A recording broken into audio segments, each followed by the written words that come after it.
Reverend ఏ. Johnson Jashuva అయ్యగారి సంక్లిప్త జీవిత చరిత్ర. జననము పశ్చిమ గోదావరి జిల్లా పెంటపాడు మండలం ముదునూరు గ్రామ వాస్తవ్యులు.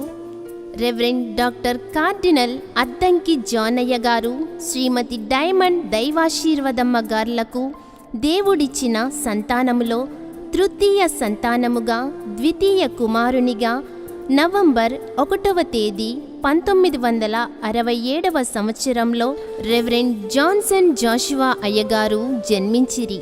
వీరు బాల్యంలోనే దైవసేవ చేయుటకు తల్లిదండ్రుల చేత దేవునికి సమర్పింపబడిరి. వీరు చిన్న ప్రాయము నుండి తల్లిదండ్రులకు దైవసేవలో సహకారిగా తన వంతు కృషి చేసిరి.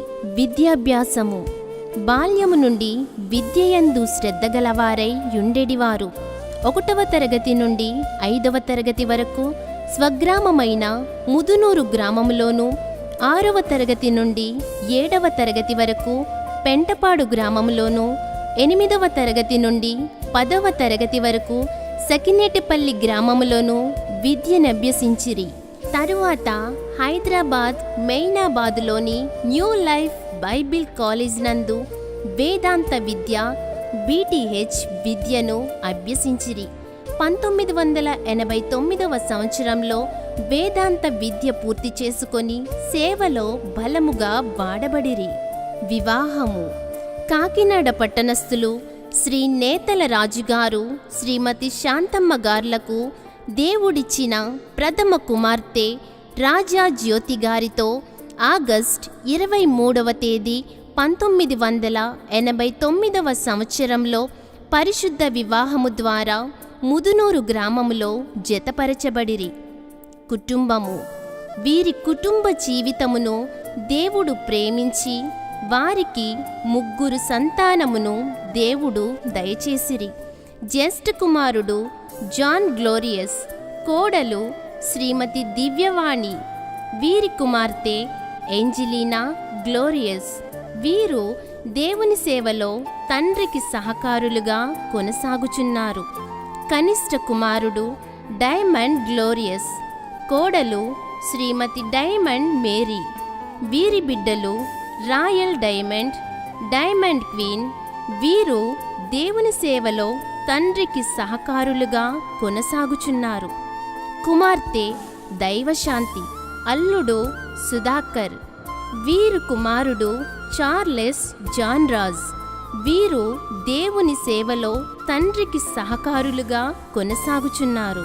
సేవా జీవితము వీరి తండ్రి గారు జానయ్య గారి ప్రేరేపణతో అత్తిలి గ్రామమునకు 1991వ సంవత్సరంలో సువార్త పరిచర్యకు పంపబడిరి. 1991వ సంవత్సరంలో దైవ సేవకునిగా అభిషేకము, 1996వ సంవత్సరంలో పాస్టరుగా అభిషేకము, 2001 సంవత్సరంలో రెవరెండ్గా అభిషేకము, 2017 సంవత్సరంలో గవర్నింగ్ బాడీ సభ్యులుగా ఎన్నిక చేయబడి ఘనముగా పరిచర్య సాగించిరి. అత్తిలి గ్రామములోని మరణాత గార్డెన్స్ను కేంద్రముగా చేసుకొని ఆంధ్రప్రదేశ్లోని అనేక జిల్లాలు తిరిగి సంఘములు కట్టిరి.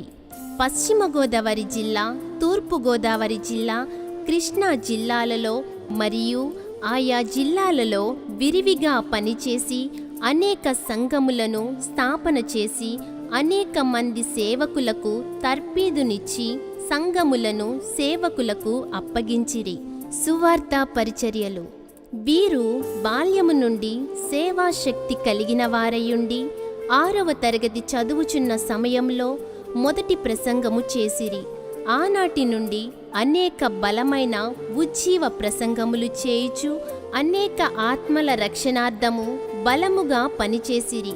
అత్తిలి, తణుకు, సజ్జాపురం, వరిగెడు, గాంధీనగరం, పాలి, రేలంగి, పాలంగి, పైడిపర్రు, మేనవుల్లూరు, ఊదరాళ్లపాలెం, కోడవల్లి, కొమ్మర, పాలూరు, తేతలి, మల్లవల్లి, పోనసానిపల్లి, హనుమన్ జంక్షన్, అగీరపల్లి, రేమల్లి మొదలగు చోట్ల సంఘములను స్థాపించి వీరు వీరి బిడ్డల సువార్త పనిని సాగించుచున్నారు మరియు అత్తిలి మండలం పాస్టర్స్ ఫెలోషిప్ ప్రెసిడెంట్గా అనేక సంవత్సరాలు కొనసాగిరి.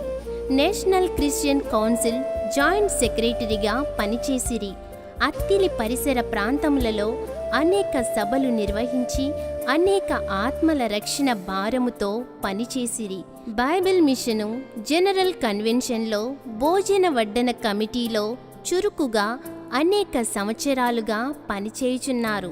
స్వస్థతశాల పరిచర్యలు వీరి తండ్రి గారు జానయ్య గారి ద్వారా స్థాపించబడి నిర్వహించబడుచున్న ముదునూరుపాడు స్వస్థతశాలలో ప్రతి శనివారం బాల్యము నుండి వారితో కలిసి పనిచేసిరి. జానయ్య గారి తదనంతరము స్వస్థతశాల చైర్మన్గా స్వస్థతశాల కార్యక్రమాలు నిర్వహిస్తూ స్వస్థతశాల అభివృద్ధికి కృషి చేసిరి. జీవజలముల సన్నిధి స్వస్థతశాల దేవుడు వీరికిచ్చిన ప్రేరేపణను బట్టి అత్తిలి గ్రామంలో ప్రతి మంగళవారం జీవజలముల సన్నిధి అను పేరుతో స్వస్థత పరిచర్యను ఆరంభించి జరిగించుచు అనేక మంది శరీర ఆత్మీయ స్వస్థతల కొరకును మరియు రెండవ రాకడ కొరకును అనేక మందిని సిద్ధపరచుటకు ప్రయాసపడిరి. దేవుడు వీరికిచ్చిన స్వస్థత వరమును బట్టి ఘనమైన స్వస్థత పరిచర్య సాగించిరి. దైవ సన్నిధి అనుభవము పాస్టర్ ఎం దేవదాసు అయ్యగారు బోధించినట్లు ప్రతిరోజు తెల్లవారుజామున నిద్రలేచి ప్రార్థనలు చేయుచూ వచ్చిరి. బైబిల్ మిషను కార్యక్రమముల ప్రకారముగా బైబిల్ మిషను సిద్ధాంతములను ప్రేమిస్తూ బైబిల్ మిషను బోధలు విరివిగా బోధిస్తూ బలముగా సువార్త పనిని చేసిరి. ఈలాగున దేవుని నామ ఘనత కొరకు దేవుడు బయలుపరచిన బైబిల్ మిషను వ్యాప్తి కొరకును అనేకుల రక్షణ కొరకు స్వస్థత కొరకు రెండవ రాకడ సిద్ధపాటు కొరకును అవిశ్రాంతముగా పనిచేసిరి.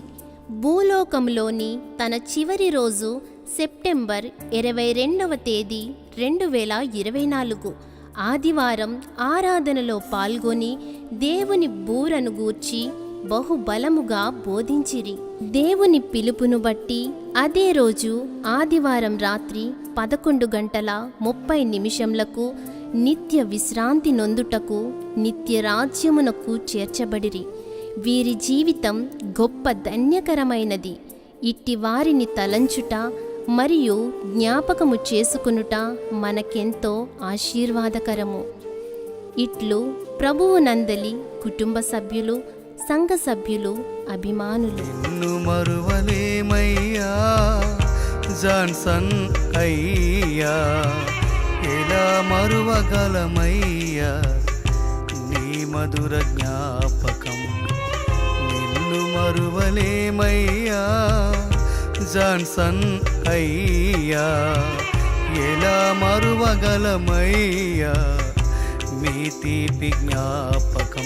మనసంతా నీ ధ్యాసే, మాటల్లో మీ ఊసే. మనసంతా మీ ధ్యాసే, మాటల్లో మీ ఊసే. ప్రతి చోట ప్రతి పూట మీ మధుర జ్ఞాపకాలే. ప్రతి చోట ప్రతి పూట మీ తీపి జ్ఞాపకాలే. నిన్ను మరువలేమయ్యా ప్రియమైన దైవజనుడా, ఎలా మరువగలమయ్యా మీ మధుర జ్ఞాపకం.